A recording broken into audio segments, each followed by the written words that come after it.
Who's got the rocket launcher? I say we blow it up. Now fire that thing.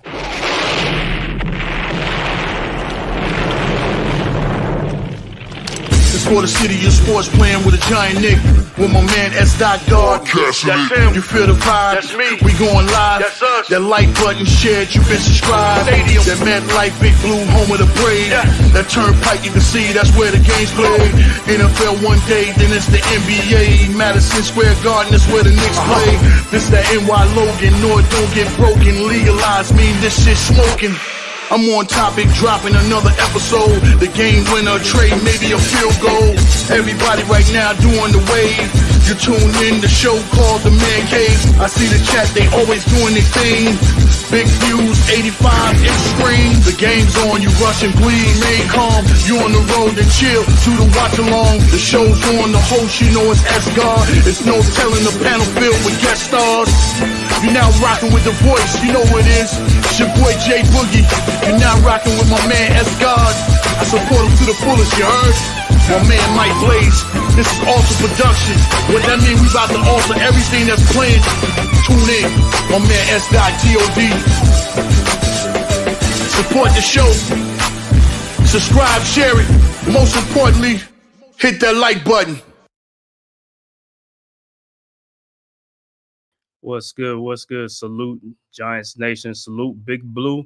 You already know what it is. It's another episode of Giants Talk. Thank you for joining me tonight. Well, thank you for welcoming me to the show with the S-God, the Man Cave podcast. You already know what it is. If this is your first time to my channel, please hit that like and subscribe button. Also share to all your social media platforms. Man, it's like a rainy Wednesday here down in the A. But we're going to be talking Giants football, of course, today. Started training camp for all 32 NFL teams and stuff like that. So you already know football is right around the corner. And that's the best thing, man, when training camp hits. So you already know what it is. We're going to be talking training camp today. Also, we're going to talk some Giants news like Evan Neal, on the PUP list and other guys on the PUP list and things like that. And then also we're going to get into some little Yankees, talking about Yankees are imploding right now. I don't know what's going on with the Yankees, man. But for right now, like I said, it's just NFL training camp started today. Giants started today, man. That's all we could ask for. That means football is right around the corner, man. You already know what it is. I think the first preseason game is August 8th, and the first game is August 1st, and that's like the Hall of Fame game, but that's really no game, you know what I'm saying? So August 8th, so about a couple of weeks, man, it'll be the first preseason game. It'll be the Giants and the Lions, so training camp started today for all teams, veterans and rookies reported to camp and stuff like that. So 11-on-11 practice, but also I should let you know, like this practice right now is like no pads and stuff like that. So they don't have no pads and stuff like that on. So I think that'll be probably the end of this week or certainly next week when they put the pads on and stuff like that. So right now they're not really, doing too much, just getting ready, organized, and things like that. So, one of the main things I wanted to see in this training camp coming up, man, is like training camp battles, certain positions, what I'm saying? As far as like the cornerback, I want to see what's going to be the cornerback 2 positions. I want to see who's going to line up at safety, who's going to be starting safety, or if we're going to play a 3 safety look, with Shane Bowen's new defense. So that's another thing to look out for too. And then also, the O-line, what I'm saying? Where's guys going to play, who's going to start at what position, and things like that. So it's going to be a lot, man. But this is what training camp is for. This is what it's about. This is when you start getting your team together, and you also got to cut it down to 53-man roster before, like opening day. So there's going to be some camp battles. And of course, as always, injuries is always part of the game, man. That's the big thing with football, any sports in general. Injuries is part of the game, so we have to anticipate it and things like that. But the Giants reported they started coming in yesterday, but they reported camp. So I'm gonna share a few guys warming up and stuff like that in training camp. Getting everybody getting acclimated and things like that, courtesy of Divo highlights and things. So let's get it to it. See, he's warming up. It's like neighbors over there warming up with Drew Lock and Daniel Jones. Neighbors catching some passes and things like that. Jones throwing to him. Lock will be throwing to him too. You know, these guys, like I said, they just warming up. These are the defensive guys, you know what I'm saying? Defensive tackles in there. Brian Burns right here, getting a little workout in. Kayvon Thibodeau, the edge rusher. And that's Evan Neal on the sidelines, man, practicing right now because he's on the PUP. So Evan Neal is trying to work his way back, from that ankle surgery that he had 8 months ago. Okay, there's Daniel Jones. Quick pass to the flat to Wan'Dale Robinson. Hands it off to Wan'Dale Robinson. So it looked like Wan'Dale would be like, they'll be moving Wan'Dale around a little bit. There's Drew Lock right here. Goes back and throws a long bomb to Lawrence Cage at the tight end. So that's a little highlights. And it goes to Drew Lock again, right here to the sidelines. And that's to Dante Miller, this running back. It is okay, Neighbors.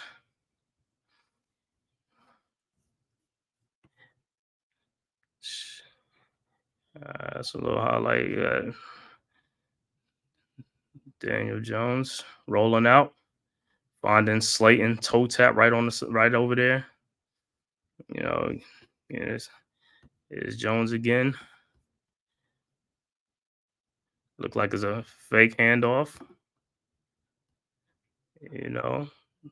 To Malik Neighbors.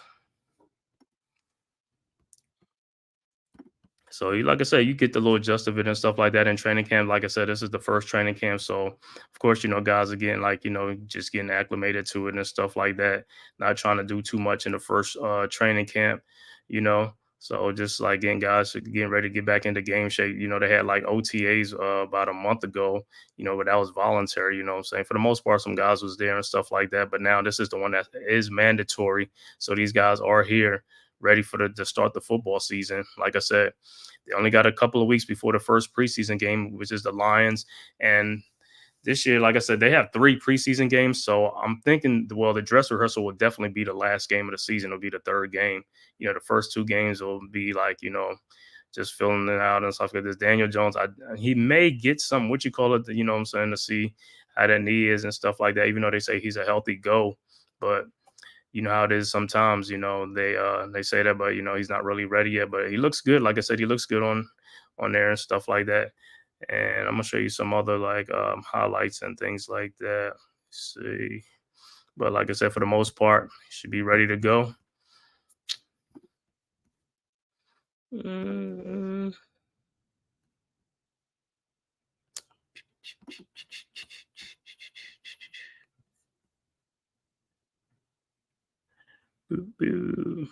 Where is it at?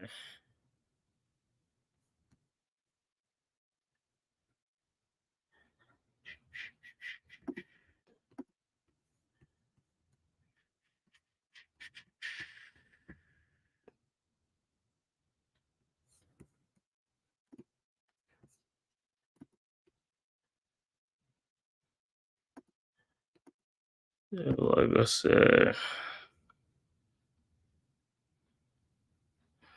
it's basically, like I said, it's just basically the highlights from practice today, from training camp. Like I said, so let's see, like I said, for the most part, like I said, training camp is just, like I said, these guys just got to get acclimated back into the fold and things like that. But for the most part, what I'm looking for, like I said, in this training camp, like I said, gonna be some camp battles in here. Like I said, I want to see who's gonna step up and be like the CB2. I also want to see who's gonna be step up and be the slot corner. You know what I'm saying? Because I hear a lot of things that could be Andrew Phillips. You know what I'm saying? Or you know what I'm saying? I know Cordell Flott is slated to be like CB2, but who knows with training camp and also preseason. Could get beat out. Could be Trey Herndon. Could be Trey Hawkins. But for the most part, Flott right now has the inside track. So we'll see if he can keep it going and things like that. Also, like I said, I want to see I'm not so much worried about our defensive line because, like I said, with the defensive line, it's going to be Dexter Lawrence. So it could be Ryder Anderson or Jordan Phillips up there with him. Then, of course, you got Brian Burns, Kayvon Thibodeau, Micah McFadden, and also Bobby Okereke. You know what I'm saying? So our front seven, like I said, I'm not so much worried about the those seven guys. I'm more worried about like the secondary, like the DBs and the cornerbacks and stuff like that. You know, and the safety. But like I said, for the safety, I'm thinking it's going to be Pinnock and uh what's that? Pinnock and Tyler Nubin. You know, Dane Belton is also there. You know what I'm saying? The Dane Belton is a third-year player, so you know, and he's a ball hawk safety too, so he could beat out. You know what I'm saying? I won't be surprised if he be the third safety because, like I said, in Shane Bowen's system, I think they play like a three safety. So you know, it traditionally be like a two safety, but it could be a three safety. It could be like a cornerback or something. Like depends what type of defense that they play because this, like I said, this year's the defense is supposed to be a they supposed to be looking in the backfield like a reaction type of defense where the front four will bring the pressure and the guys the seven back will, you know, those guys will be looking in there to try to make some plays, make some stops and things like that, be an aggressive defense. You know, in the past we were more of a like you know, a blitz heavy defense with Wink Martindale, you know what I'm saying? But that's no longer the case no more. So we'll just get our defensive pressure from our front seven, or well, really the front four, and have seven guys dropping coverage and see what they could do if they can make some plays, get some stops, get some turnovers and things like that, because that's the main thing of our defense. Got to get some stops and also stopping the run. We have to stop the run. If you can stop the run, you are going to win a lot of games because then you make a team one dimensional. And when you make a team one dimensional, you know, it does a whole lot for your defense. Now you can sit back and pin your ears back and, you know, go after the quarterback and things like that and get to the quarterback. Because if they can't run the ball, they're going to have to throw the ball. And in order to throw the ball, you're going to need some time to throw the ball. So if you get blitzed or get some guys up there and put some pressure up there, that puts more pressure on the quarterback and the offensive teams, you know, making more plays for the defense could have opportunities to make more plays, you know, on defense. So that'll be another thing, like I said. So the main important thing for our defense this year is stopping the run and also getting turnovers, making plays, so that way our offense can get the ball and also get us in good field position. Because what is it? Uh, looking for is like a field position. Yeah, field position. The more field position you get, the better field position you get, the better it is for your team to win games. If you can get the ball back and put your offense in great scoring positions, that means more points on the board for your offense, and also it keeps other teams' offense off the field and stuff like that. And like I said, you can win games like a lot of games like that. You control the clock, and you know what I'm saying. Also, like I said, you wear out their defense because your offense is on the field in scoring opportunities. Keep putting up points on their defense, wearing them down and extending drives and things like that. So, like I said, we'll have to see. Like I said, but this year, like I said, on offense, the key thing this year on offense is the offensive line. The offensive line is the key to everything. If these guys can block and hold up, you know, open up the holes for the run game, but mostly hold up for the passing, that should help us out a lot, you know, because the offensive line that we have this year is more of a pass blocking offensive line. They're more better pass blockers than run blockers. So that should bode well for us. But like I said, the main key is the offensive line. If those guys can hold up, we should have a good season and, you know, put up some points and things like that. But if them guys don't hold up, it could be what you call like last year, or also injuries. Injuries is also part of the game, you know. So how we navigate through the season, like I said, the less injuries on the offensive line and the offensive side, the better the cohesion and the continuity of the team to put some points up and things like that, and keep the offense moving on the field and be an aggressive offense. Because for the most part, for the last, I want to say 10 years, our offense has been like ranked around the bottom. We're not putting points up because the offensive line has been terrible. We have not had a chance we can't sustain good, consistent drives to keep, you know, offense on the field, put points up. You can't keep going three and out. A lot of three and outs. All that does is just make everything just go haywire and stuff like that. So we got to be, like I said, in the offseason, we spend, I want to say, about $45 million on the offensive line to improve that offensive line. That was a point of emphasis in the offseason, was to improve the offensive line. Because, like I said, last year we gave up 85 sacks, which was one of the most in the history of the NFL. You can't win too many games with 85 sacks. So that tells you that them guys weren't blocking. You know what I'm saying? Injuries played a lot of part to it because, like I said, we were like a turnstile last year. It was like guys was dropping like flies.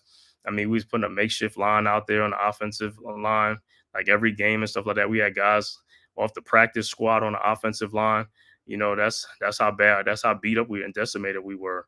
So when you don't have your starters in there and you don't have a good offensive line continuity and cohesion, it wrecks your whole game plan, your playbook, whatever playbook you have. If you use a full playbook, if you have a bad offensive line, you're only going to have to use a quarter of your playbook because you can't use the whole playbook because the offensive line they're not giving you enough time to throw the ball, you know, and guys are in the backfield, so everything goes, you know, haywire because some of the offensive plays, a lot of offensive plays are timed, you know, time routes and things like that. And if these guys are not given time to get in their routes and things like that, and it throws everything off.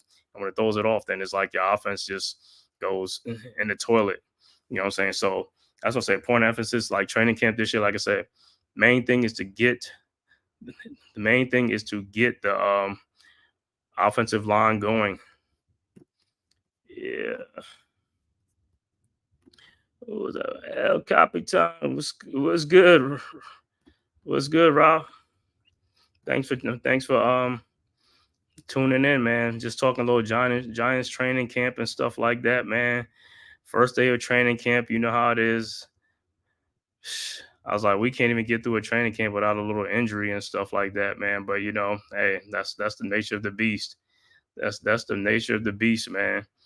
So, like I said, but I'm happy training camp is here now. Like I said, within a couple of weeks, you know, preseason will start, you know, so that's a great thing for us, man. Great thing for the league because I know everybody been waiting. You know, summertime is the dog days of summer, nothing to do, boring, watching TV, some things like that. It's like now football will be starting to back up again, which is a great thing. Training camp is like the first, you know, happy medium for football fans and stuff like that to watch some football, you know, so it should be great, man.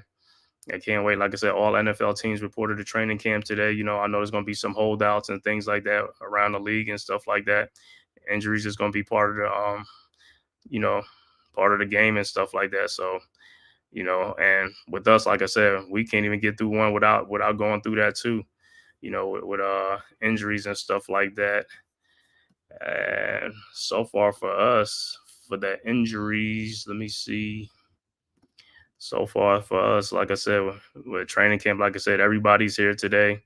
But so far, you know, Evan Neal's on the PUP list. Aaron Robinson's on the PUP list. Jermaine Illuminor left practice today. You know, I think he got hit in the ribs. So he have a little rib injury, but hopefully, like I said, it's not too bad, you know. So that'll help, you know what I'm saying? If he could just come back with, I mean, he should be out probably a week or something like that, or probably not even that. It depends on how serious the injury is. But like I said, for the most part, we need to keep him healthy because, like I said, he's going to be one of the most important pieces on our offensive line. You know, so like I said, hopefully his injury is nothing minor. It's just something minor or something like that because we need these guys, man. We need these guys. You know what I'm saying? The offensive line is the key to our season this year. They are the key. The defensive side, like I said, the defensive line, I'm good with the defensive line. I got faith in those guys, so I have no worries with the defensive line. Only thing like I said on defense, we just got to stop the run. And also, like I said, send pressure with the front four and the other 7 guys back in coverage. Like I said, all they got to do is make plays. You know what I'm saying? Get some turnovers, get some interceptions, and give the ball back to the offense, man. That's what we need. That's exactly what we need, you know. So training camp day one, like I said, yeah, I just showed a little bit of it, you know, things like that. Guys was warming up and stuff like that. Guys getting acclimated and stuff like that. I seen like look like there's gonna be moving Wandale Robinson around a little bit, you know, even Malik Neighbors, you know, so I'll see him get end around and stuff like that, you know, or a jet sweep, like they call it, a jet sweep. So it looked like and you know, in the offseason, they was talking about, you know, with Dable and Kafka, what they coming up with as far as like, you know, making the offense, opening up the offense and stuff like that. But like I said, it all depends on the offensive line. That's what it depends on, the offensive line. Yep. It all depends on the offensive line. Shout out to SG Sports Talk channel. Yes, sir, bro. See you in here. El Capitan Rafa Chu. Thanks for tapping in and stuff like that, man. But Yeah, man. So the training camp, like I said, the first day of training camp ain't gonna be too much on there. You know what I'm saying? It's just guys in shorts and things like that. They don't put the pads on, I think, until I want to say probably the end of this week or probably next week. Definitely they'll put the pads on. But the first day is just kind of light and stuff like that. So you really can't get really a good feel for it. You know what I'm saying? So it's more like the second, third. Towards the end of the week, you'll see the defense really coming in, the offense, really coming at it and stuff like that. You can start gauging it and stuff like that. Our whole thing is, like I said, we just need some health. We just need to come out of this training camp, come out of this preseason healthy. That's our whole thing. We don't need any major injuries up front and stuff like that out the gate. We don't need that. We need to hit the ground running. We need to hit the ground running, you know. And like I said, so Daniel Jones is out there throwing, you know what I'm saying? So he's a full go for practice, which is good. I got to see him run around a little bit. He looks good out there. Drew Lock is the backup for right now. Tommy DeVito's still on the team for right now. So we'll see how these guys look in camp and things like that. But like I said, I'm more interested in like the battle in the secondary, you know what I'm saying, as far as who will be the safeties and also the QB number 2. Like I said, which should be Flott, but who knows? Like I said, there's Trey Herndon, there's Trey Hawkins, you know, and who knows? Maybe some other guys could beat them. And then their slot corner be like what is it? Andrew Phillips should get the first crack at it. Darnay Holmes is on there too, but who knows? I don't know. I know which one of these guys. If Darnay even gonna make the team or not. Because they ain't cut the roster down to 53 until the end of preseason. So you got to cut your roster down to 53. So for the most part, like I said, training camp, like I said, not too much going on there today. Let me see what else. Also, I know we've been talking about a little bit with Evan Neal is already on the PUP list. You know what I'm saying? But I think that PUP list, I think it's only for like he just won't be able to practice and things like that. So he'll be on the sidelines. He'll be on the sidelines, but so I don't know if he's going to miss the first 6 games of the season because I know when you're on the PUP, I think that's at the end of the training camp, or I mean, at the end of preseason, they put you on the PUP list and you got to miss like the first 6 games of the season. But I think right now, since he's on it, I think they're going to give him a little bit of time before the end of preseason and stuff like that to see if he could, be healthy for the team. But if he's not, because I know he had a setback with his with that ankle injury that he had he had the surgery in January.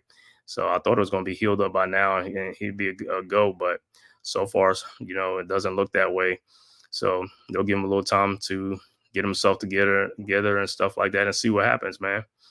But I know some people saying like Evan Neal's like, yo, this is his last go around. It's like, hey man, injuries is part of the game. So if these guys drop like flies, Evan Neal will be a part of it and stuff like that. He will be a part, and well, what's good? Hey, it's my first time on the show. Yeah, man, first time show. Thank you for coming through, man. Run CMC is like you're a San Francisco 49ers fan, huh? How you doing? I'm doing good, man. You gotta show your camera for 1 second, you know what I'm saying, before you go out there so we can see and stuff like that. So I'm a big Niners fan. So I'm really tired of this whole drama with Brandon Ayuk. Uh-huh. I mean that he doesn't feel respected on this team and like he just doesn't want to stay. Right. And like they're putting this proposed trade that Devontae Adams is going to go to the Niners, and then Ayuk's going to come to the Raiders. What are your Yeah, thoughts on that trade? I mean, do you think that's going to go down? I mean, I don't think it's going to go down. I think it's too far-fetched of a trade. They're just kind of like hyperextending it to the point that they don't think that's going to happen. yeah, I don't think that's gonna happen, man. It sounds great in theory. It sounds great in theory, but I doubt it. You know what I'm saying? I doubt I it mean, in because the NFL, I'm not sure why they make such trades like that. They're just trying to like they're making far-fetched trades. Like they know it's not going to happen, but they're still throwing it out there thinking it's going to happen. But I'm not. I don't really know why they put trades like that. but that's how that's people's jobs. They gotta make something up and things like that. That's how they sell. They sell their But jobs and they try to get people to bite on it and see if it got some legs to it. You know what I I'm mean, saying? it's not going to happen. So I mean, why do they put nonsense like that in the first place? Like they know it's not gonna happen, but like maybe they're like they're very optimistic that trades like that will go down. Yeah, I mean, but hey, they put trades like that up all the time, but I don't see it happening because guess what? At the end of the day, it's like if they haven't paid what's his name yet, if they haven't paid Ayuk yet, why are they going to give to Devontae Adams? I mean, Devontae Adams has a bigger contract and stuff like that. Yo, what's up, nephew? What's good? But yeah, that's what I say. I don't believe that trade is going to happen, man, because the 49ers, they got to pay Brock Purdy, plus they got to extend Trent Williams too. So they're not going to do that before, what I'm saying, make that trade unless they get them other guys under, contract and stuff like that. So I doubt that stuff, man. So you ain't even got So you what ain't were even your thoughts when say the Giants traded Saquon Barkley to the Eagles? I mean, do you think that's gonna be a good trade for them? Do you think your team's gonna be like, because you got like Barkley now, so I think your team's gonna be stacked. I think your team's already fully stacked already. But do you think adding someone like Saquon Barkley is gonna make your roster stronger? no, that's a Saquon Barkley. Well, he's a Eagles. He's on the Eagles. I'm a Giants fan. He was No, on that like so I'm saying, what are your thoughts on the Giants trading Saquon Barkley? He's no longer on the team anymore. He's going to the Philadelphia Eagles. Yeah. He signed with the Eagles. We didn't trade him. He signed with the Eagles. But yeah, I mean, like I said, Saquon. Like I said, we love Saquon. He was good when he's with the Giants and stuff like that. But at this time, they just couldn't pay him right now. They had to allocate their money towards other parts of the team to strengthen other parts of the team and get better, like the offensive line and also the defensive line and stuff like that.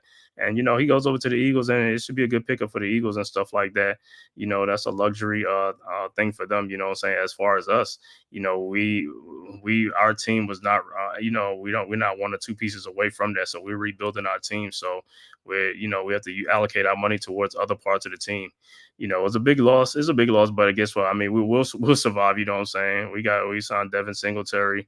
We upgraded our offensive line and things like that. So that's how we offset that and stuff like that. So I mean, like in the NFL, when players leave a team, that's kind of normal because maybe players who are in a certain organization don't feel that they're getting enough respect on that organization, so they feel like leaving, and they yeah, think that going somewhere else, they'll get more respect somewhere else, maybe on another team. They'll of feel like course. fans are gonna give them more love and respect on the other team. That it's just about money. That's all it is, really. It's really about if you other team, if another organization is offering that player more money, then Hmm. he'll probably go there because he's getting more money. He's Oh, of probably course. has a bigger contract on the other organization. Yeah. I mean, Probably. we gave him that same money a year before, but he didn't take it. You know what I'm saying? So it is what it is. You know what I'm saying? Like I said, he helps them. Like I said, but with us, like I said, we I have mean, to. I'm really surprised that if a player gets a big contract and they're offering him a better contract, and that player is not going to accept that. That's really up to him, right? He's not taking that contract. Yeah, If he yeah, gets a bigger contract and he gets more money to play somewhere else and he's not taking it, that's his prerogative, right? That's his thing. exactly. That's his decision, right? He's not going to take it. So what are you going to do? I mean, Oh, you're offering him a good contract. You're saying like we're going to offer you more money to play for our team and stay with us for a couple mhm. more years, and you're not going to take that. So really, it's really up to the athlete's decision whether he wants to take the contract or decline the contract. Of course, man. Of course, it's up to the athlete what he wants to do. But like I said, with us, like I said, we had to strengthen our team. Get better in the trenches and stuff like that. And like I said, in time, like we'll get a running back too and stuff like that. But right now, we got to allocate our money towards, like I said, the line, offensive line and defensive line. Because if we just sign Saquon back, we probably won't be able to get like Brian Burns and also get the offensive lineman in free agency, the ones that we wanted and stuff like that. So it'll, like I said, in time, it'll work out for us. We're not, what I'm saying, we ain't worried about it right now, you know. So like I said, we just gotta get our line better, offensive line better, and then like I said, if you have a good offensive line or the line is better, then you said running backs will work back there. You know what I'm saying? So, and Devin Singletary is a good running back. It's not like he's like chopped liver. You know what I'm saying? So, he's not Saquon. No, we're not saying he's Saquon, but like I said, he is still a good running back. So it'll work out for us in the end. We're not too worried about it. So how long you been a New York Giants fan, Oh man, and who are your top five players that you really look forward to watching in the upcoming season? Been a Giants fan since the '80s, man. So it's been a long time, man. So, top 5 Giants players of all time, is like Lawrence Taylor, Strahan, Eli Manning, Shockey, you know, what's the other guy name? Tuck, OCU Manure. There's been a lot of defensive players and stuff like that. Offensive Hakeem Nicks, So the list is long, you know what I'm saying? But yeah, I've been a Giants fan since the 80s, man, since the early 80s, you know what I'm saying? The Lawrence Taylor days and stuff like that. So I don't watch the Giants like about 40 years of Giants football, man. Yeah, like when I come on other content creators live streams, Uh-huh. they don't have a problem with having other fans of other teams come in. Of course. That's a good thing, man. You want to hear from the other guys and stuff like that. I know the 49ers your team. I know, like I said, you have things about the 49ers and stuff like that you talk about and stuff, like just like you talked about the Brandon Ayuk trade and stuff like that. So it's always good, it's always good to, hear that from other team fan bases and stuff like that. So I mean, I know what you guys like. You want to keep Brandon Ayuk because Deebo Samuel looked like his contract could be coming up another year or something like that. But I know you rather keep Ayuk than Deebo Samuels, right? If you had a choice. I mean, I would keep. I mean, I like Brandon Ayuk, but I think I would keep Devo Samuel over Brandon Ayuk. Okay. Yeah, well, hey, well, guess what? Well, Brandon Ayuk, well, I mean, you still got a chance to, what you call it? You get to franchise tag him, I think, after the season or whatever. Or so it's like you still have options on him, or, who knows at what time if y'all going to make a trade him or something like that during the draft coming up. You just never know.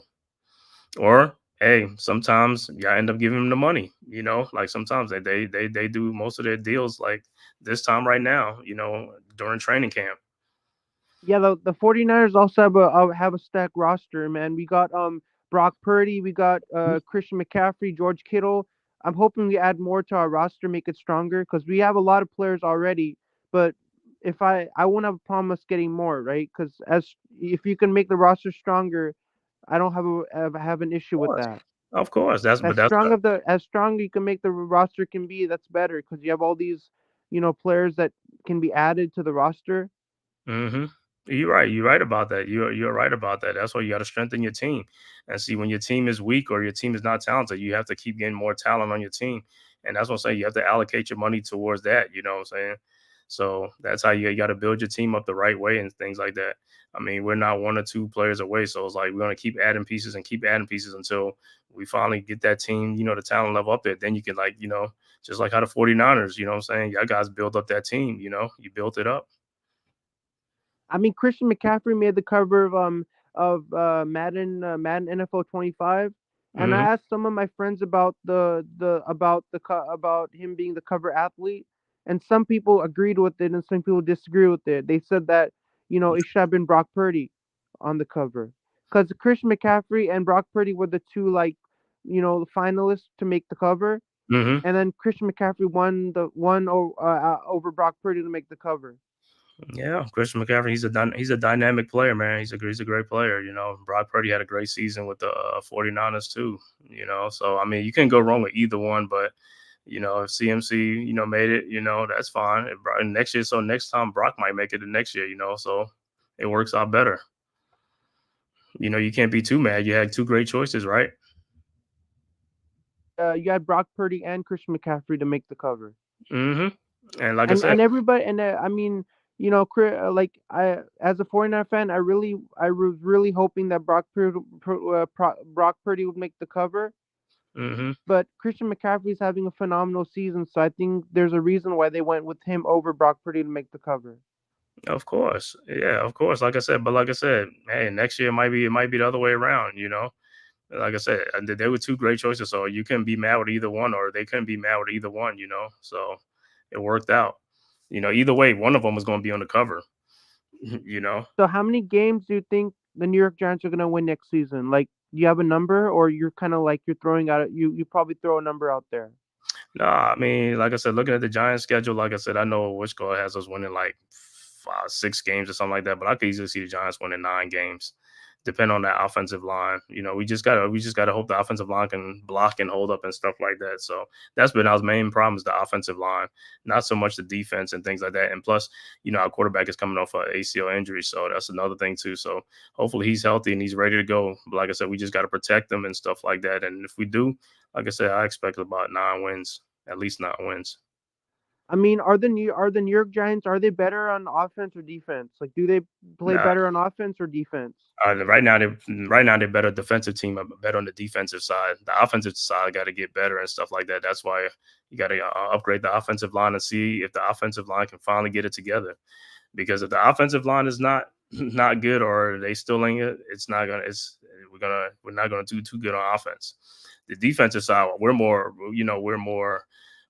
with the defensive side. I mean, I'm more confident in the defensive side because, like I said, those guys, they're gonna get after the quarterback and they're gonna make some plays and stuff like that.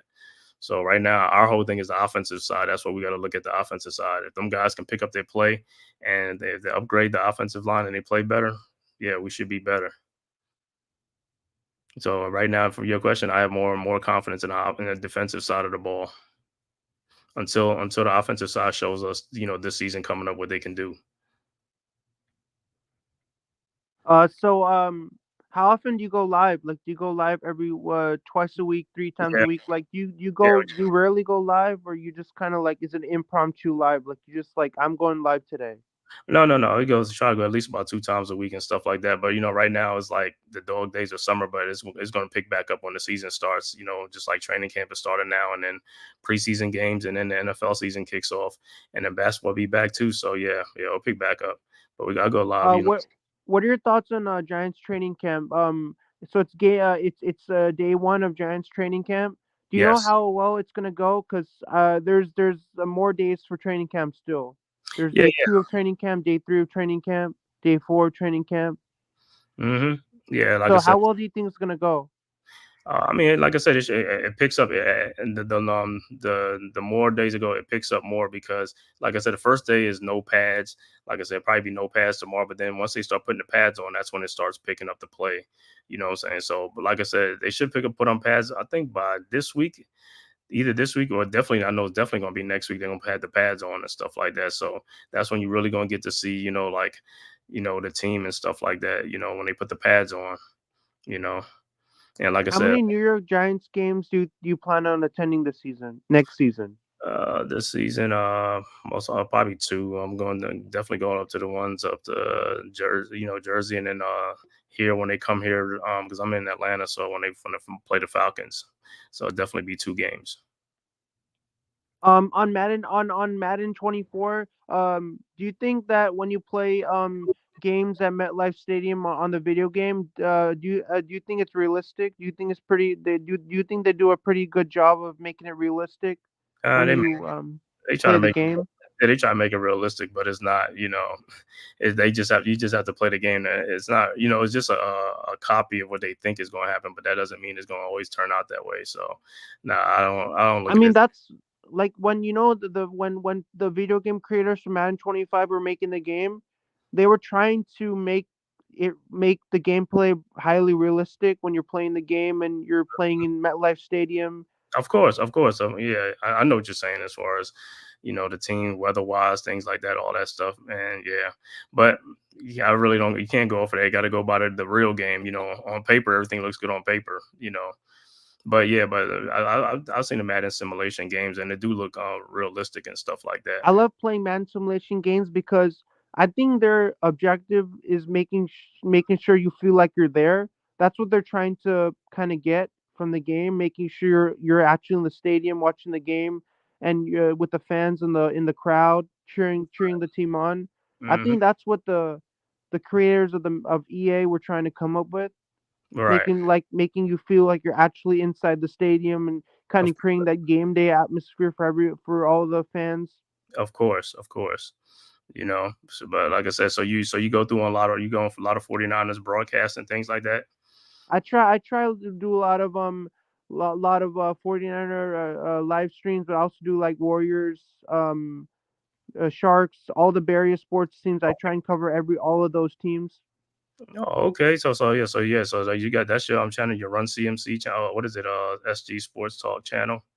Yeah. That's your channel. Okay, yeah, like, yeah. I'll subscribe to your channel. Then make sure you subscribe to my channel and also subscribe to like the Big Blue Crew channel. Like I said, Big Pat Sports Talk, G Nation Inside Sports, Coach Ed Gladney's Amazing World of Sports, Unpopular Opinion.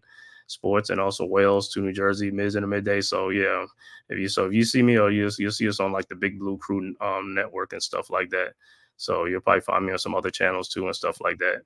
Yeah, I would love I have my own YouTube channel, so Yeah, I would love to bring you on my channel and we could talk cuz I have I have 255 subscribers right now.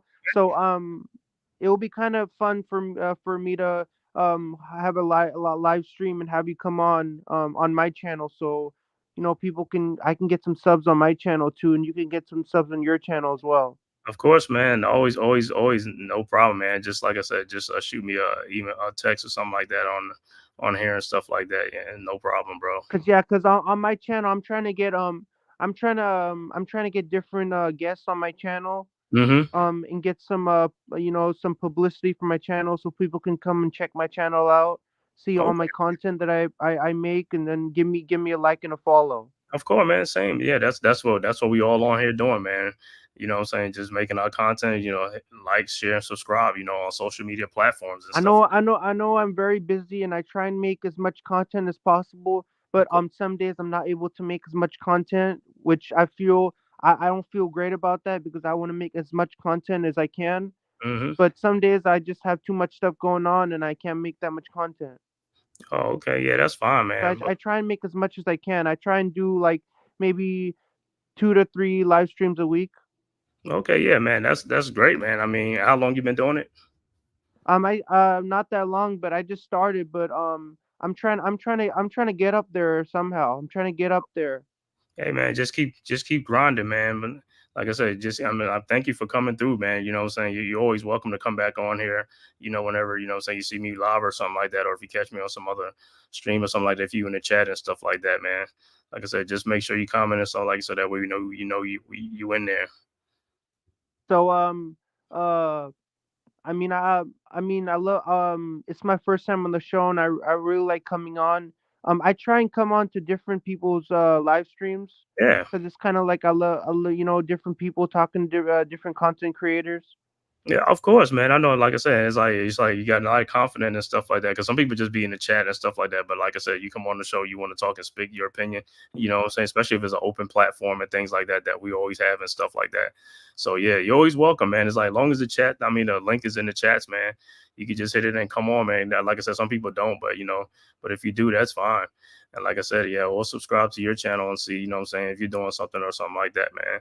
Because actually, one of Yeah, my cause some people don't don't feel like coming on. They always like being in the live chat. But of course, it's good that you know you're no coming problem, on because you know some people just they don't have that they don't of they don't course. have the motivation to come on and hit the link and come on and share their thoughts in the lot in the on the Right, show.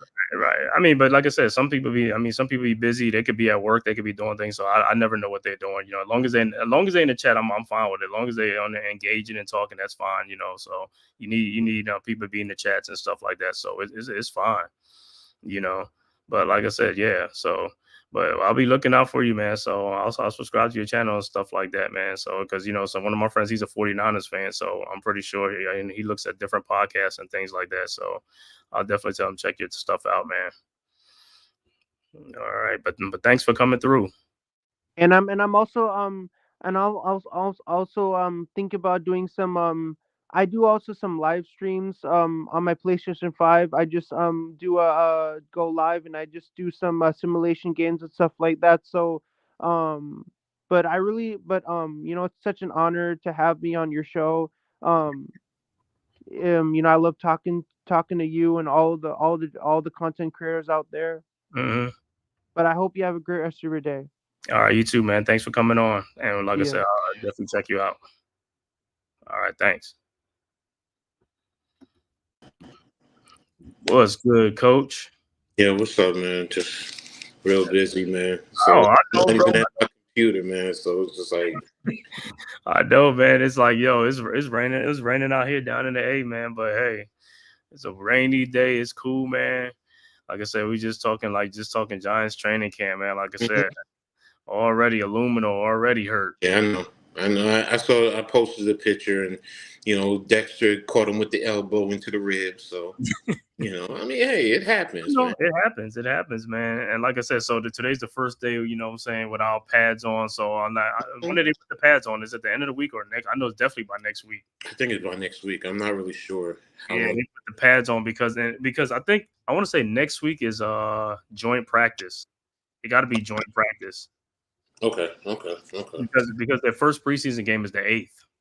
And the first the first preseason game is what you call it, the first preseason is like the first, which is like the Hall of Fame game, which is the Bears and the Texans. Bears and Texans. I mean, that would have been a good game, but of course, they're not gonna they ain't playing the guys like that, man. You know what I'm saying? They may play Caleb Williams, they may play him, I doubt it, but because the Hall of Fame game usually would be like, me personally, I think they should give it to the high school kids to play the Hall of Fame game because I mean, NFL guys don't even really be, be playing on those games like that, man. So I think they should give it to the high school, like the best high school, or like the top high school teams, and let them play it out because them guys will really, show up and show out over there. Yeah. So, what's your thoughts about Evan Neal, though?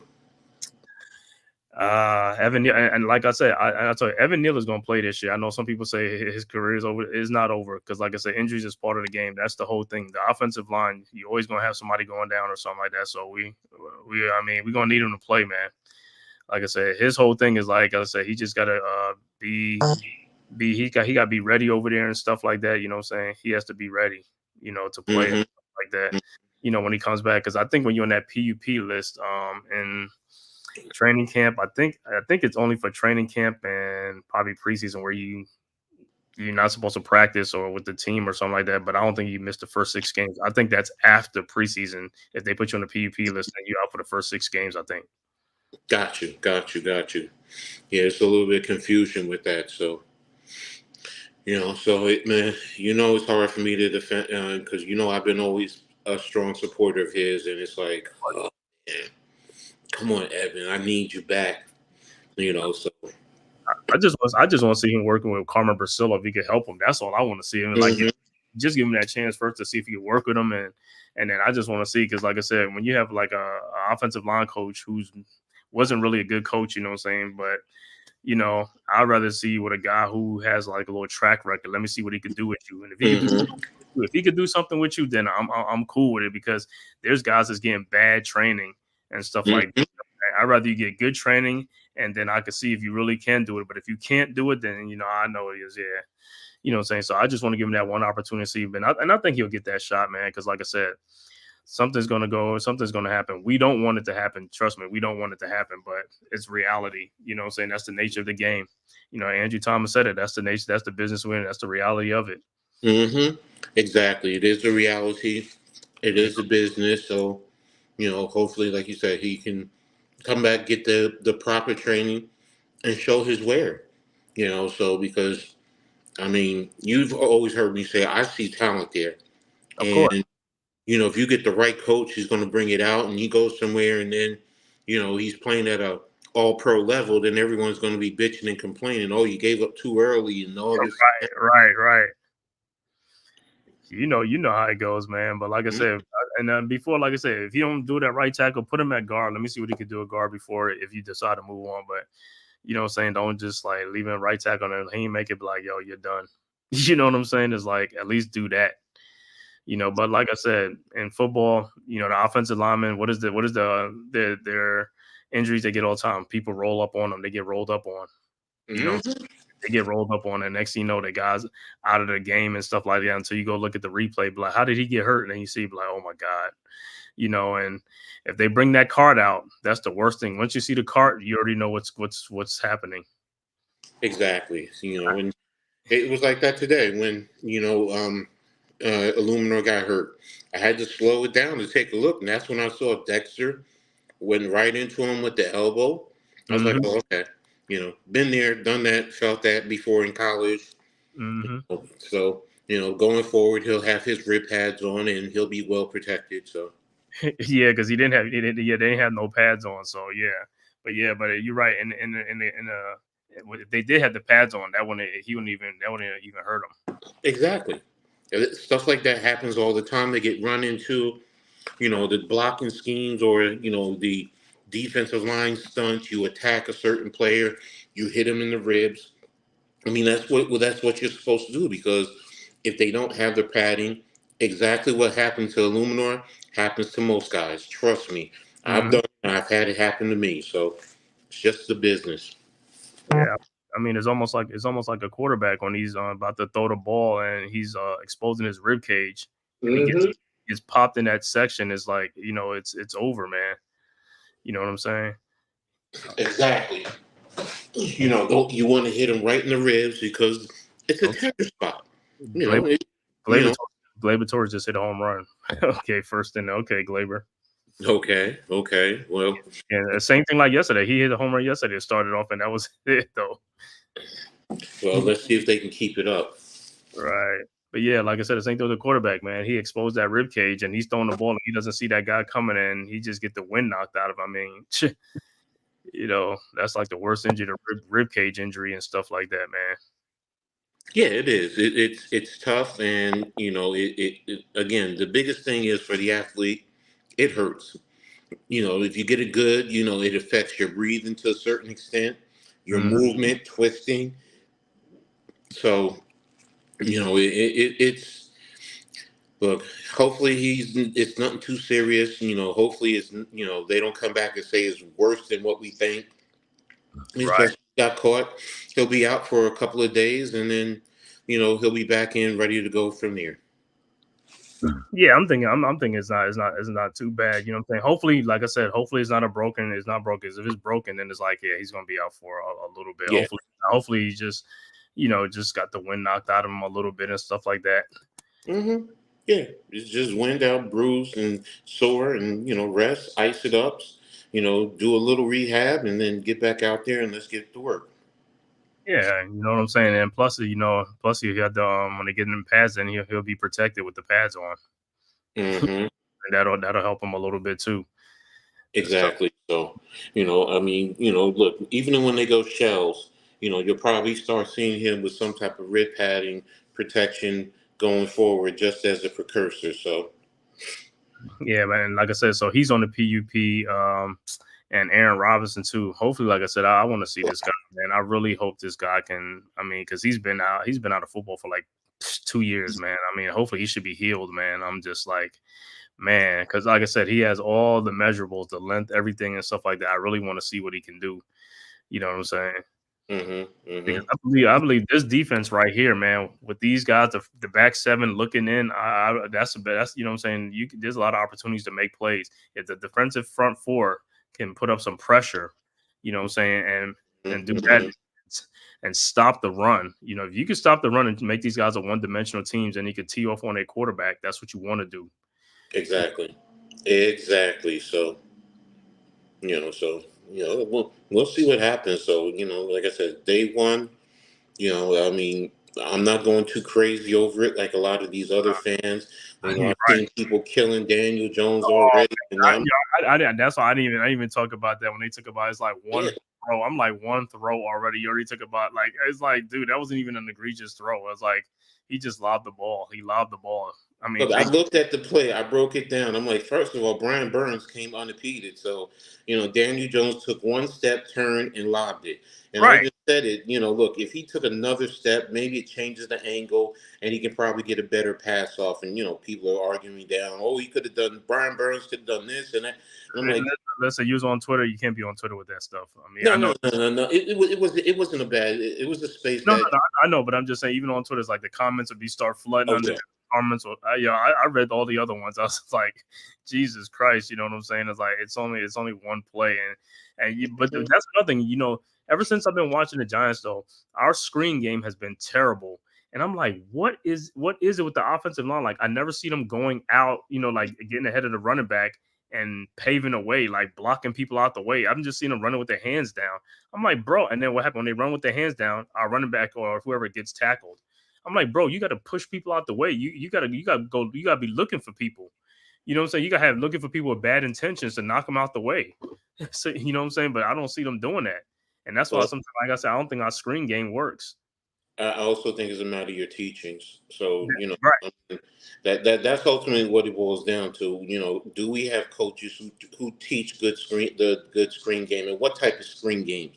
Are you using it with the running back? Are you doing it to the outside? Are you doing center to middle screens? You're setting it up and let the running back be right there, direct line to the quarterback.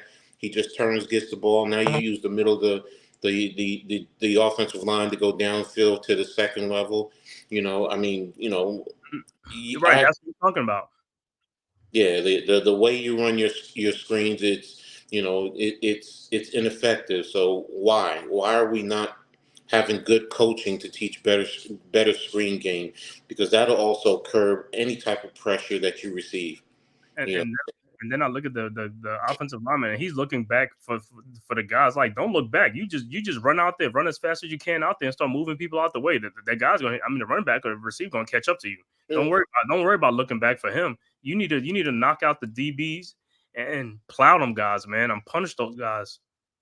Yeah, it's working on the time, and that's why I say, how are you running your screen games? The timing with the back catching the ball to the offensive line. Do you give a signal?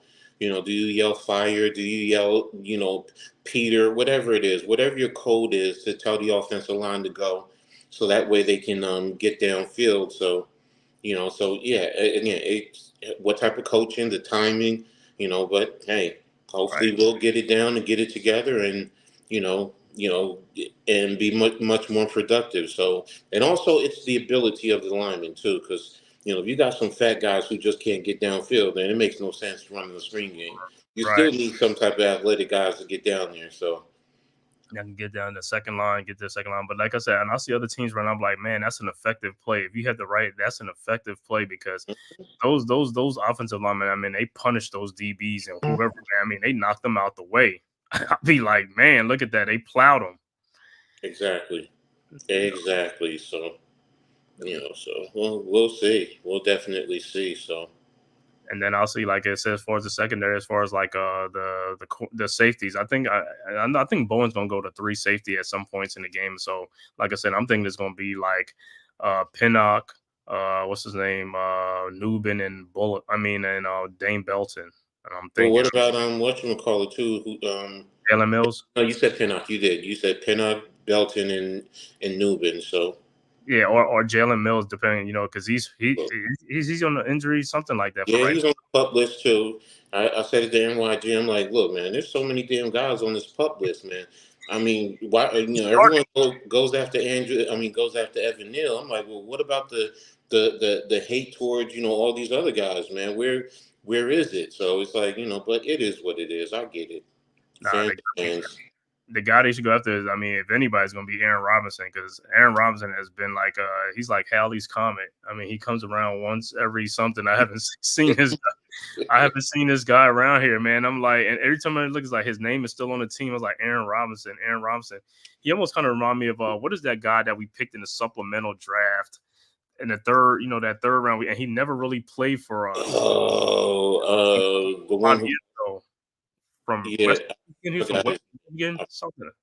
I forgot his name. I know, but I was like, I'm thinking this guy's going to play. He's going to do this, and this guy really never played at all. We wasted a supplemental draft pick on this guy, man. Mm-hmm. Exactly. So, but that's what it is. Thank you, Big Lou, New York Sports. Sam Beal. That was yeah. Sam Beal. That's right. Man, I was like, that's like, and he had the measurables too. I'm like, yo, is this guy going to play? It's like, yo, we wasted a pick on this guy. He never ever really played for us. I'm like, man, Beal got what he got. He's the one that got shot in the butt or something like that. That was Corey Ballantyne. Oh yeah, Ballantyne. That's right. You're right. Yeah. Bill, he just has some type of injury, but it's like, I'm like, man, it's like we just get bad lucky with these guys, man, that just don't never play for us, man. And you thinking they're gonna pan out and stuff like that. Exactly. That's a 3rd round pick on that guy. Exactly. That's why I don't like. I mean, I go back to Dave Brown. That's why I hated supplemental picks when we picked Dave Brown, and I'm like, oh my gosh. First of all, he's from Westfield, and I'm from Plainfield, so that's already a a problem right there. Oh yeah, Dave Brown, all the Duke quarterback and stuff like that. Exactly. So Same measurables as Daniel Jones.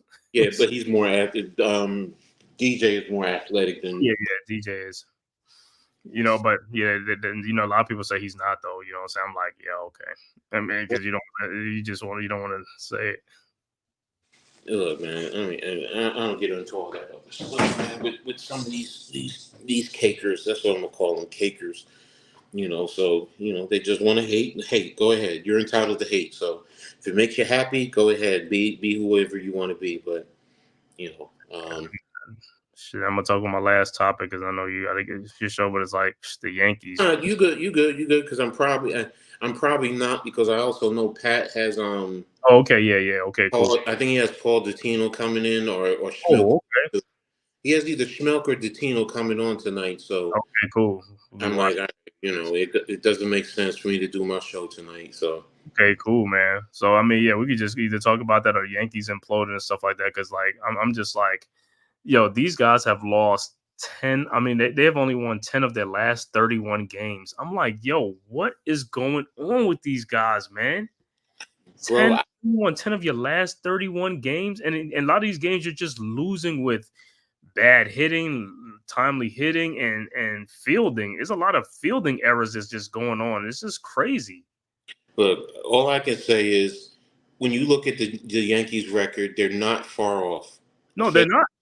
I said it last night. They're not far off. So if they can get their act together, do you know how far ahead they could be in the AL altogether? And it leaves. I wonder what's going on in the locker room, because that's the only thing. Yes, there's some talent deficiencies here or there, but it's not always about that. There were, when they were doing well, we didn't have talent deficiencies. Now all of a sudden, do we have the talent deficiencies? No. To me, it's more of what's going on in that locker room first, where guys are losing focus. Is it Boone has lost the team? Because if he has, then I'm sorry, you got to make a change. You have to make a change, because there's the talent says, even early on, it's there. It's there. We need to fix, the hitting, like you said, the timely hitting, and then also the issues with, some of the pitching. It's like, and then Boone is at times he's too soft, man. Yeah, he's too soft. That's what Big Lou New York Sports said. Boone got to go. We need a culture change. Doesn't matter if we add at the deadline with the same culture manager. I mean, that's true. Exactly. Exactly. I mean, and that's what's frustrating when I'm sitting here looking. Everyone complains about Joe Girardi, but I always say the same thing. Players need to get a kick in the ass from time to time. They all do. Most players will tell you, when I first started playing and coaches were yelling at me, it was an adjustment. But then if they're yelling at you, it's because they believe in you and they're pushing you. Exactly. That's what it's about, where guys want to take it personal, and you put your panties in a bunch instead of, listen to what the coach is saying. Now, if he's sitting here saying you suck, and all this or that, then that's a different story. But if he's saying, get your head out of your butt, you're better than this, this is what you need to do. Listen to what your coach is telling you. Listen to what your manager is telling you, and let's go. So it's frustrating for me, man. It really is, because I think this team can be a whole lot better, and we should be competing with the Dodgers and the Phillies for the best record in baseball. Of course. I mean, because at one point we was 28 games over 500. We was 50 and 20. We was 50 and 22. Mm-hmm. And now we're like 60 and 43. Is like, I mean, we won 10 games. We don't lost 21 other games. I'm like, a lot of them 21 losses is just like, it wasn't like we got smoked or anything. It's just like bad errors, on our part, losing some games like that. And then also no timely hitting or anything. You know what I'm saying? Like you said, hitting, Ooh, what's his name? He just saved a damn home run, man. Soto on the top of the, what you call it. He at first I thought he wasn't going to get it, because he was like turn right here, know which way to, but he got at the last minute. I'm seeing it's on ESPN. I'm seeing it right now. It's like he's at the wall. Like I said, it almost. Mm. Oh yeah. Well, it probably would have stayed in looking at that like man. But Mm. let's see what I'm saying is Garrett Cole is 1-0 right now. The Yankees hitters got it. I mean, the pitchers have pitched some good game. The hitters got to start putting points up on the board. Yeah, You know I what I'm saying? totally agree with you, man. And you need both to work at the same point in time. You can't have the bats exploding and the pitching fizzing, and then you can't have the pitching on point and the bats are dead. So the lineup is too. Inconsistent. It Yeah, it's too inconsistent, and it can't always rely on just Soto and Judge, man. You just can't. These other guys got to step up. Even if it's just some of the simplest things. Sometimes they just need that. Because I've seen too many times you get 2 or 3 hits in a game, man. Come on, man. Come on. Here's a question for you guys. Do you think fellas think it's Boone making some of these lineup decisions, or is it analytics? Analytics. Yeah.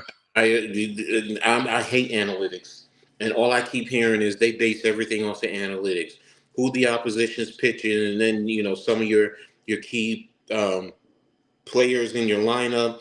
How do you position them Mm-hmm. with this count? This is what they're going to. I'm like, Yeah, man. And like I said, ever since they started that that shifting on the defense, I didn't even like that because back in the day was really no shifting. It was like, hey, you just had to play the way you had to play. You know what I'm saying? But once they started doing that shifting and stuff like that, I really ain't like that too much. You know what I'm saying? As far as with baseball and stuff like that. Like I said, because that really took away some of like the hitting and stuff like that. A guy if he's a pull hitter, then everybody if he's a pull hitter, then if he's a pull hitter, then everybody going to this side. I don't like that shifting, man. They need to take away the shift. Just play straight up baseball. Just play straight up. I thought they said they were supposed to be implementing a rule to take that out. I thought so too because that's hurting the game to me. You know what I'm saying? It's just like if you put everybody on one side and you pitching a certain way to get the ball that way, it's just like just Junior said it. Ken Griffey Jr. said it. He said, how do you combat the shift? Hit the opposite way. yeah, that too, right? Just hit the opposite way, and you're going to force them to not shift on you. But if you're always pulling the ball, then guess what they're going to do? Which Right. makes sense. But if you're hitting away, they have to play you even, and now it opens up the field for you. Right. So, and sometimes, to be honest with you, the easiest way to kill for me that I've always said, and I understand people don't want to see big power hitters doing that, but sometimes bunt right towards away from the shift. That's what I was just about to say. Because Bunt back in away. that's what they used to do. They used to bunt. They used to bunt when like the third baseman was off the third base and something towards third base, so that way maybe either the pitcher or the which go get it. The third baseman go get the ball. Exactly. Smart. But that's the thing. Now you combat what they're trying to do, and now you're dictating to them. So you want to shift on me, okay? So I'm with you. I hate the shift. I get it. I understand the logic, but to me, it's just be more balanced. And hitters just hit the proper way. So yeah, I get that, man. Because like I said, it's like I know they try to do things like speed the game up and do some things to improve, to get more hit and get more runs scored and stuff like that. They juice the ball, whatever. Supposedly, you know what I'm saying? It's not changing. It's still the same thing. Right. So it is. So hopefully our Yankees can get their heads out of their butt and get this stuff together. And if not, Bone, you gotta go. Hell, I'll even say I know it ain't gonna happen. So but hey, even Cashman can go in my eyes. Right. That's what I'm saying. Because he's been here, man. He's been here what 30 years now, 20. He's been here a long time. He's been here longer than anybody that I've known being like a GM. You know what I'm saying? In sports, it's like he almost got one of those things like he can stay here as long as he wants until he decides he want to leave or he can't do it no more. Because that's what it looks like, the Steinbrenners. You know what I'm saying? But I don't know if the father was still here. George probably be like, "Yo, you got to go." Well, they wouldn't even be doing analytics if George was here. They'd also be spending the money. They'd have a loaded lineup always. We all know that. So, right. With George Steinbrenner, it wasn't about the money. It was about winning championships, plain and simple. And did we get spoiled with it? Of course. So what? But you know what? That's what it's about. And other fans can hate it, but That's the thing. That's why I always say to some baseball fans, you argue this, and like Tommy with the Astros. What I always say, 27. Talk to me after 27. You know, But you, we got two in the last 6 years. right. But that's two. But it's what have you done for me? No, it's your whole history. Your whole legacy is who you are and what you have done in totality. It's not just right now. And some of that was cheating too. Yeah, You yeah, remember that little we know scandal? that. We know that. We know that. They don't want to talk about that, but they just want to talk about, oh well, we beat you. Okay, okay, and then guess what? I remember the Astros when they was trash. Oh, so Total I trash. remember. I listen. I remember when that Nolan Ryan, Mike Scott, and all them guys on that Mm-hmm. Bass, when Bass was the hitter, Kevin Bass, whatever his name was. Mm-hmm. And they Uh, were playing in the National League. They weren't playing in the AL. They were in the National League. Was it National League it was like West? Biggio, Bagman, all them guys. I remember the Killer Bees. They had the Killer Bees and stuff Mm-hmm. like that. I remember that.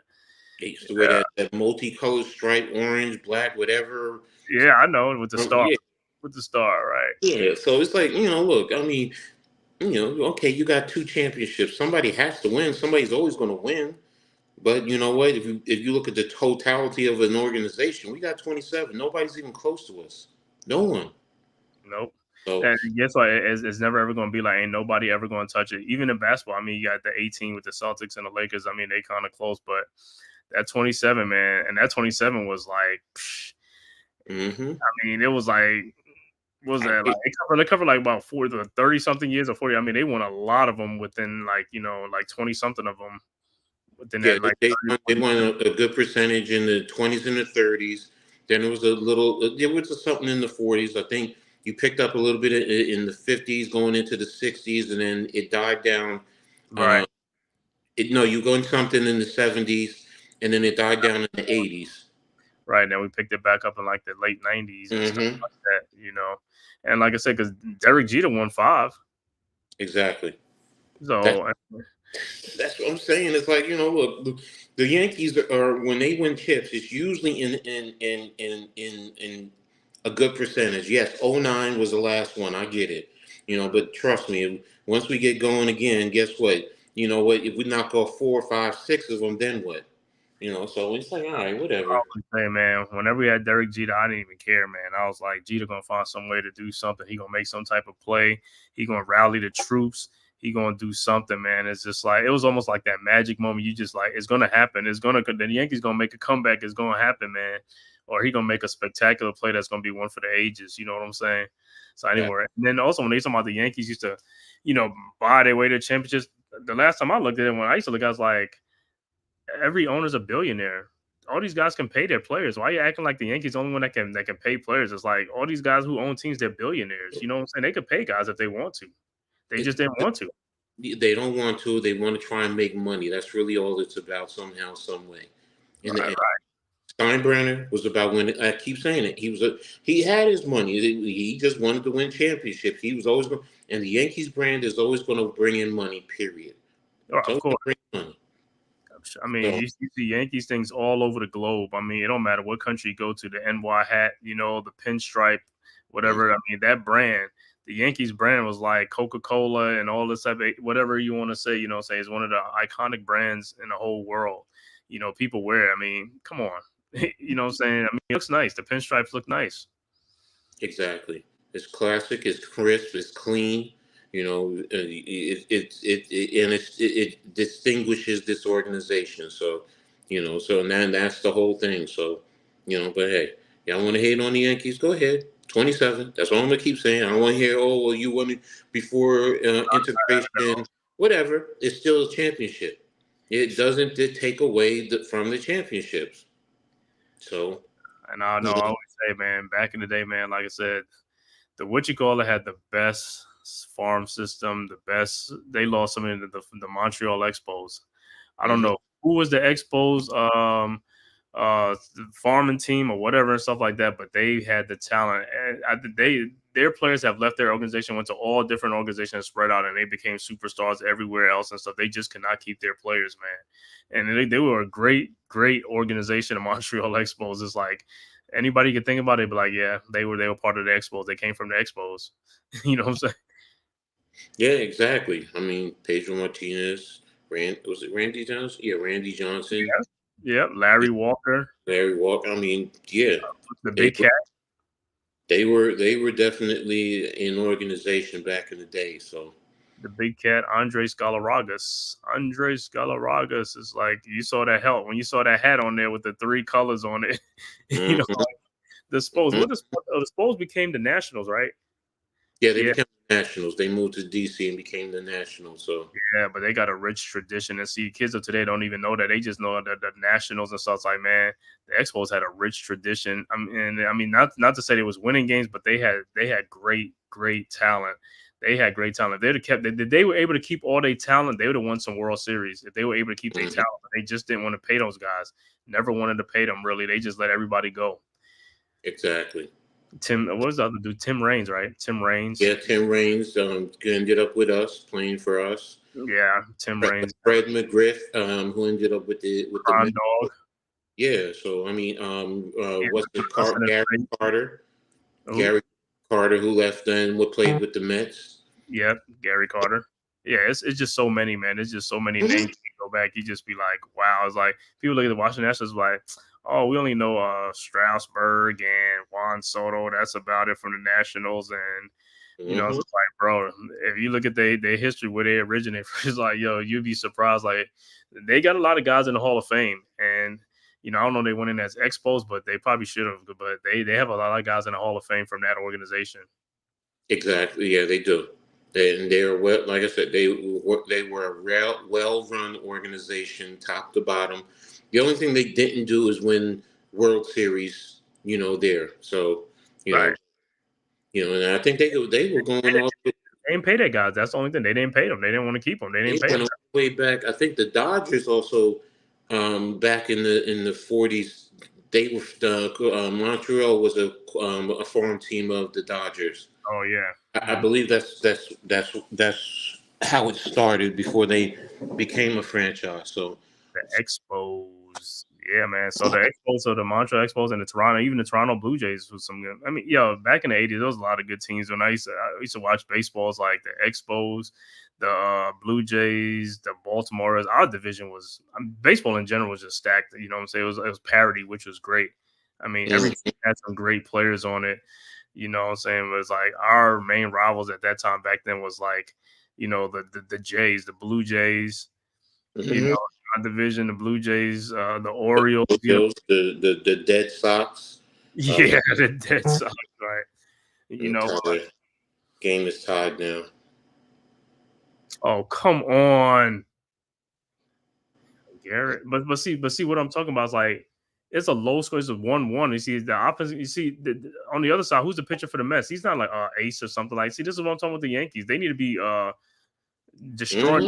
pitchers. It's like Gary Cole's your ace. You need to be helping this guy out. I mean, he's going. Let's say he might give up 2 runs, but you know that he can't lose this game 2-1, bro. You gotta put some runs up for him.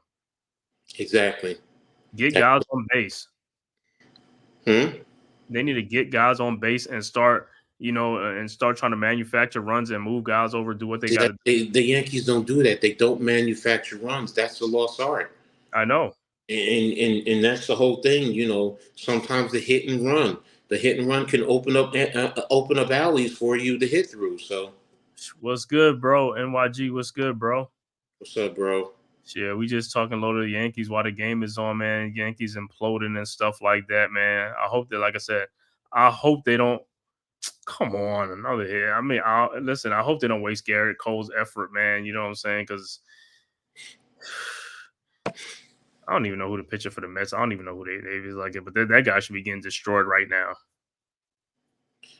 Yeah, I don't know, bro. This is how it always starts. This is how it starts when they started. If Gary Cole, like I said, now if they chase Gary Cole, they get him out the game. Then it's just almost like who's the next guy up? And our middle reliever and our relievers are not good at all. Can't Hmm. trust these guys. Exactly. So we need Garrett. We need Garrett to go the distance or go at least 7 or 8. I mean 8. Okay, we out. We out. But Yeah, our big hitters. You see these big hitters. They got to come to play. They got to come to play, man. Oswaldo Cabrera. He's the guy. These guys need to be getting on the base. These small, they need to be getting on base.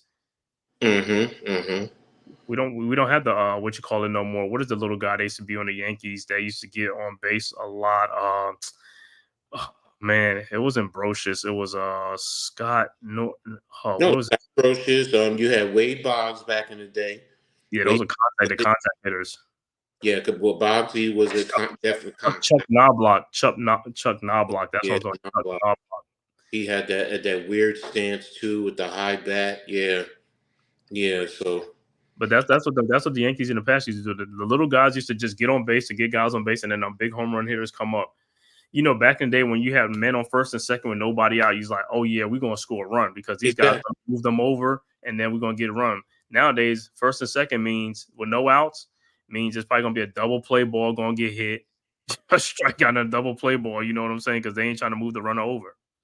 But that's the problem, man. It's first and second automatically. It's bunt first, depending on who the batter is, but bunt first base and then move those runners over just so you can get a hit to open up the alley and then possibly get 2 runs. Because you're right. Usually that means you should get 2 runs, with no men out. No men out and 2 men on is usually right.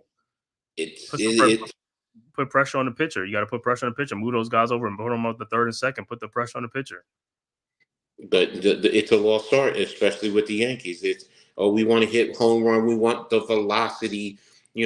Look, man, I don't care about the velocity. I don't care if it gets out of the park fast, if it's a towering home run, or if it's a little weak one that just made it over. It's still worth 1 run, period.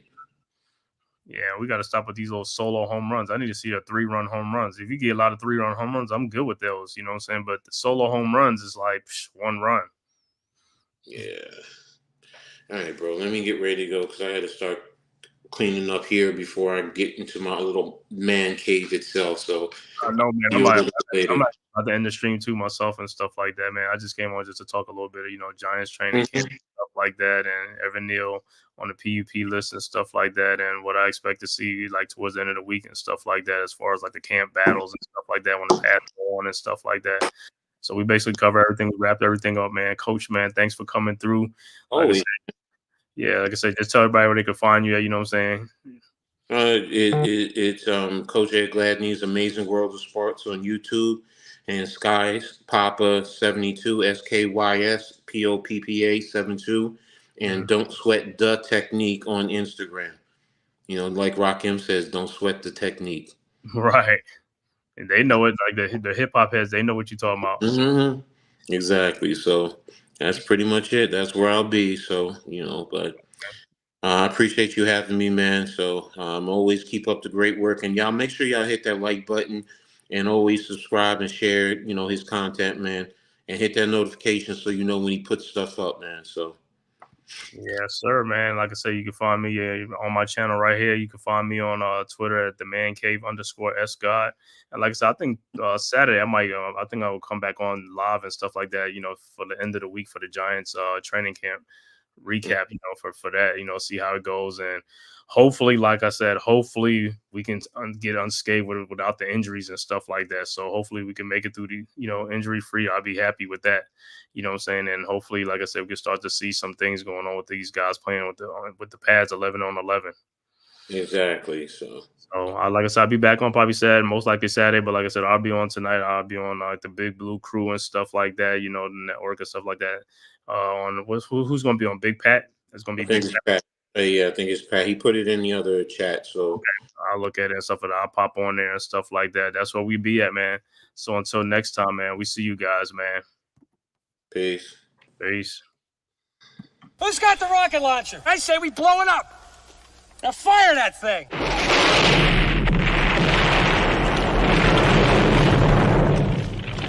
It's for the city of sports, playing with a giant Nick.